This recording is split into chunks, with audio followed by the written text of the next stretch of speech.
So, okay guys, eto another day, another vlog tayo at ayan guys, halos kakahatid ko lang sa school kay Gino. So, dahil may 2 hours nga tayo yan, may bibilihin lang tayo dito sa palengke na kakailanganin natin sa ating mga bagong paninda. At ayan guys, dito ko mabibili yung mga yon sa general merchandises. At eto, pansin nyo naman di ba guys, hang daming mga plasticware. So, yan yung bibili natin guys, parang mga maliliit na basket para sa ating mga bagong ititinda sa aking tindahan. At ayan, sobrang happy ni Daddy Jepoy nyo. At yaman din nandito na tayo sa palengke mga guys.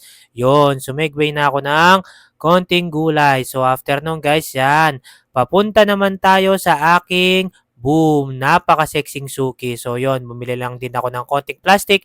Tapos kay Boss Romel, yan, halos bumili lang ako ng 3 sakong bigas guys. And after nga pala nun guys, yon, mabilis ang kinarga na lang ni Boss Romel ko kasi nga binabawalan ako doon. Eh hindi ko na video. So yan guys, pansin nyo naman 'di ba?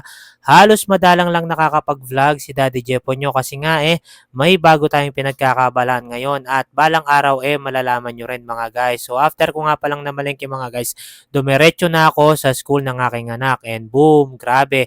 Ang daming gift niya galing sa kanyang mga teachers. So thank you mga teachers. So after nun guys, mabilisan na lang din umuwi na kami sa bahay at guys, pasensya na walang ganong vlog si Daddy Jepo nyo at mabilisan lang din.